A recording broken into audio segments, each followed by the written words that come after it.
بسم اللہ الرحمن الرحیم قال رسول اللہ صلی اللہ تعالی علیہ وسلم المسلم اخو المسلم لا یظلمہ ولا یخذلہ ولا یحقرہ۔ نبی کریم صلی اللہ علیہ وآلہ وسلم نے ارشاد فرمایا کہ مسلمان کا بھائی ہے، وہ نہ تو اس پر ظلم کرتا ہے، نہ اسے ذلیل و رسوا کرتا ہے، اور نہ ہی اسے حقیر جانتا ہے۔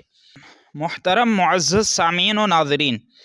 اس حدیث پاک کو پیش کر کے جو حال ہی میں ایک تنازع کھڑا ہوا ہے مفتی منیب الرحمن زید مجدہ اور مفتی سید مشاہد حسین شاہ کاظمی زید مجدہ کے لحاظ سے، تو اس پر عوام اہل سنت کی بارگاہ میں چند گزارشات پیش کرنے والا ہوں۔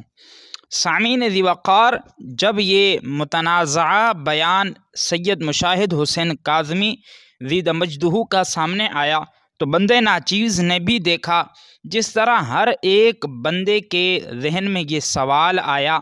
کہ جو بھی مفتی صاحب کی گزارشات اور معروضات تھی تو کیا ہی اچھا ہوتا کہ مفتی منیب الرحمن صاحب زید مجدہ کی بارگاہ میں حاضر ہو کر یہ ساری گزارشات ان کی بارگاہ عالی وقار میں پیش کرتے اور اس مسئلے کو حل کر لیا جاتا۔ تو یہی سوال میرے ذہن میں بھی آیا اور اس کا جواب مفتی سید مشاہد حسین شاہ کاظمی زید مجدہ نے اپنی ویڈیو میں ہی دیا، لیکن میں اپنی ناقص رائے کے مطابق یہ سمجھتا ہوں کہ جو مفتی صاحب نے کہا کہ میں نے کراچی کے علماء سے رابطہ کرنے کی کوشش کی اور ان میں ایک مشہور عالم دین کا انہوں نے نام بھی لیا، تو کہا کہ ان کا بس نہیں چلا، تو لہٰذا مجھے یہ چیز اور یہ معروضات سوشل میڈیا پر لانے پڑے۔ تو بندے ناچیز اپنی ناقص رائے کے مطابق سمجھتا ہے کہ چونکہ مفتی اعظم پاکستان مفتی منیب الرحمن زید مجدہ کی شخصیت بہت بڑی ہے اور ان کی خدمات بھی بہت زیادہ ہیں، مفتی سید مشاہد حسین شاہ کاظمی زید مجدہ اگرچہ سید ہیں، ان کی گرد راہ ہماری آنکھوں کا سرما ہے، لیکن انہیں چاہیے تھا کہ وہ علماء سے صرف رابطہ نہیں کرتے بلکہ علماء کے ہمراہ مفتی منیب الرحمن زید مجدہ کی بارگاہ میں حاضر ہو جاتے تو کیا ہی اچھا ہوتا، اور میرا حسن ظن ہے کہ اگر یوں ہو جاتا تو یقیناً یہ مسائل اور یہ گزارشات اور معروضات مفتی منیب الرحمن زید مجدہ کی بارگاہ میں پیش کی جاتی تو اس میں جو بھی قابل توجہ، قابل رجوع اور قابل وضاحت باتیں ہوتی مفتی صاحب فرما دیتے، لیکن افسوس ایسا نہیں ہوا۔ لیکن اب جب یہ متنازعہ بیان سامنے آیا تو ہر خاص و عام نے اس پر تبصرہ کرنا شروع کر دیا۔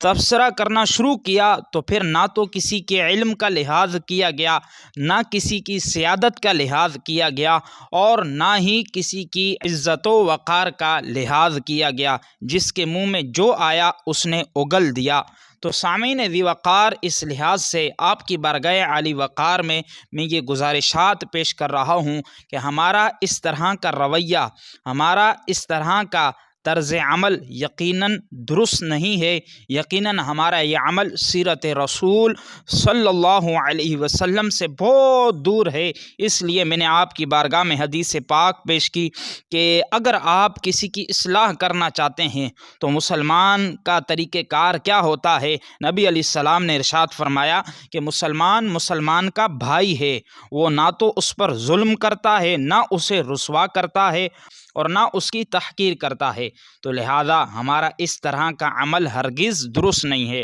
اگر قبلہ سید مشاہد حسین شاہ کاظمی زید مجدہ کے لحاظ سے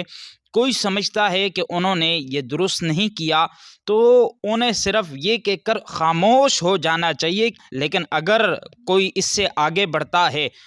سید مشاہد حسین شاہ کاظمی زید مجدہ کی پگڑی اچھالتا ہے، اور دیکھا گیا سوشل میڈیا پر کسی نے تبصرہ کرتے ہوئے کہا کہ معاذ اللہ انہیں ویوز کا لالچ ہے، معاذ اللہ شہرت چاہتے ہیں، معاذ اللہ جو ہے اپنی واہ چاہتے ہیں، تو اس طرح کی باتیں یقیناً ہمارے لیے بہت نقصان کا باعث ہیں۔ اگر مفتی صاحب نے آپ کے خیال سے یہ غلط کیا ہے تو ٹھیک ہے، آپ جو تبصرہ کر رہے ہیں، آپ جو مفتی صاحب کی پگڑی کو اچھال رہے ہیں، آپ بھی تو کوئی اچھا کام نہیں کر رہے۔ اور پھر ہمیں یہ خیال رکھنا چاہیے کہ دو طرفہ جو شخصیات ہیں وہ کوئی عام شخصیت نہیں بلکہ علماء اور مفتیوں میں شمار ہوتے ہیں۔ اور اعلیٰ حضرت علیہ رحمہ کی تعلیمات کو سامنے رکھتے ہوئے اعلیٰ حضرت علیہ رحمہ نے علماء کی عزت و وقار کے لحاظ سے کیا فرمایا، اور جو علماء کی توہین اور بے ادبی کرتے ہیں ان کے لحاظ سے فتاوی رضویہ جلد 21 صفحہ 129 سے پیش کر رہا ہوں کہ اعلیٰ حضرت علیہ رحمہ نے یہ تحریر فرمایا کہ اگر عالم دین کو اس لیے برا کہتا ہے کہ وہ عالم ہے جب تو صریح کافر ہے، معاذ اللہ، اور فرمایا اگر بوجہ علم اس کی تعظیم فرض جانتا ہے مگر اپنی کسی دنیاوی خصومت یعنی دشمنی کے باعث برا کہتا ہے، گالی دیتا ہے اور تحقیر کرتا ہے تو فرمایا سخت فاسق فاجر ہے۔ اور فرمایا تیسری صورت اگر بے سبب یعنی کوئی سبب نہیں ہے بلا وجہ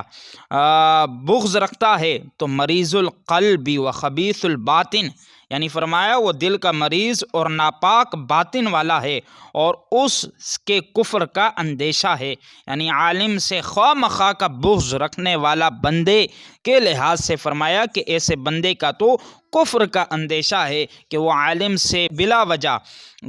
بغض اور عناد رکھ رہا ہے تو اس کا یہ عمل اسے معاذ اللہ کفر تک پہنچا سکتا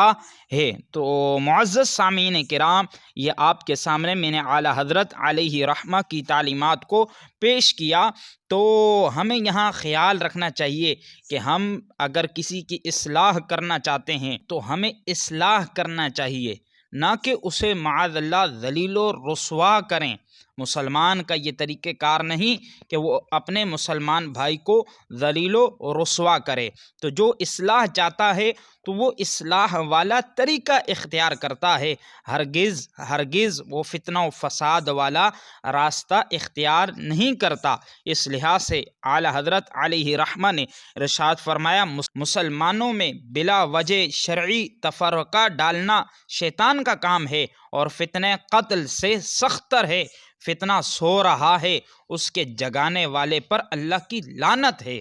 تو سامعین ذی وقار، ہمیں ان تعلیمات کو سامنے رکھنا چاہیے اور جو اس طرح کے معاملات متنازعات ہمارے سامنے آئیں اس میں احتیاط رکھنی چاہیے۔